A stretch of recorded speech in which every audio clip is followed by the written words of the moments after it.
Hi అండి. Welcome to my channel Sarika రుచి. So ఎలా ఉన్నారండి అందరూ? మేమైతే చాలా బాగున్నాం.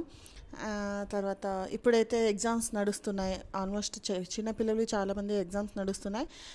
అందరి పిల్లలకి ఆల్ ద బెస్ట్ అనమాట. ఎగ్జామ్స్ బాగా రాయాలి, ఏ టెన్షన్ తీసుకోకుండా అందరు బాగా రాయండి.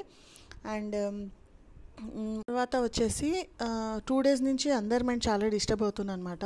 ఎందుకంటే తిరుమలలో అంత పెద్ద మహాప్రసాదం, అంత పెద్ద టెంపుల్, మా వరల్డ్‌లోనే ఆల్మోస్ట్ వరల్డ్‌లోనే చాలా ఫేమస్ టెంపుల్ అనమాట మా తిరుమల స్వామి అంటే.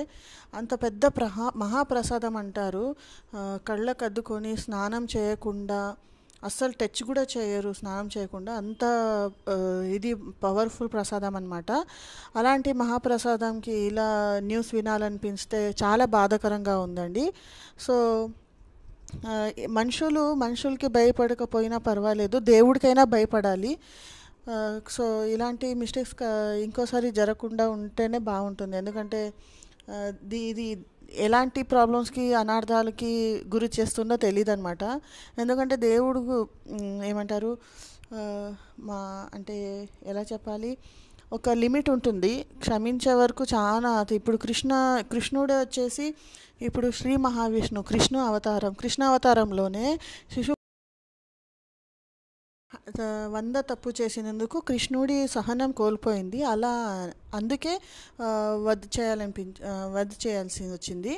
సో ఇలాంటి తప్పు చేయకుండా ఉంటే బాగా. ఎందుకంటే కల్కి అవతారం వస్తుందని చాలామంది నమ్ముతున్నారు. నమ్మాలి కూడా, ఎందుకంటే మా హిందూ సాంప్రదాయం అదే చెప్తుంది, నమ్మాలి కంపల్సరీ. సో అందరూ మంచిగా ఉండాలి, మా హిందూ సనాతన ధర్మాన్ని అందరం గౌరవించాలి, ఎవరు తప్పు దారిలో వెళ్లకుండా ఉండాలని మనస్ఫూర్తిగా కోరుకుంటున్నానండి. అండ్ ఇలాంటి తప్పు జరగకుండా ఉండాలంటే మనం హిందూ వాళ్ళమే, మనం సనాతన ధర్మాన్ని కాపాడుకొని వీక్లీ సాటర్డే అట్లీస్ట్ సాటర్డే అయినా టెంపుల్స్కి వెళ్ళి దేవుడి దర్శనం, మీకు ఏ దేవుడు ఇష్టమో ఆ దేవుడి దర్శనం చేసుకోవాలని కోరుకుంటున్నాను. అండ్ సో ఇలా చెప్పుకుంటూ పోతే చాలా ఉన్నాయి. సో దీంతో స్టాప్ చేసేద్దాము. అందరు అర్థం చేసుకుంటారని కోరుకుంటున్నాను. అండ్ ఇక్కడ వచ్చేసి మేము ట్రిప్కి వెళ్ళామని చెప్పాం కదండి, క్యాంప్ ఫైర్ చాలా బాగా ఎంజాయ్ చేసాము. చూడండి, టుడే రిటర్న్ వచ్చేసామన్నమాట. And thank you for watching guys. ఇలానే నా ఛానల్ని సబ్స్క్రైబ్ చేసుకోండి, షేర్ చేయండి, లైక్ చేయండి అండ్ సపోర్ట్ చేయండి. సో ఇంకో మంచి వీడియోతో మళ్ళీ కలుస్తాను. అంతవరకు బాయ్. చూస్తూ ఉండండి సారిక రుచి.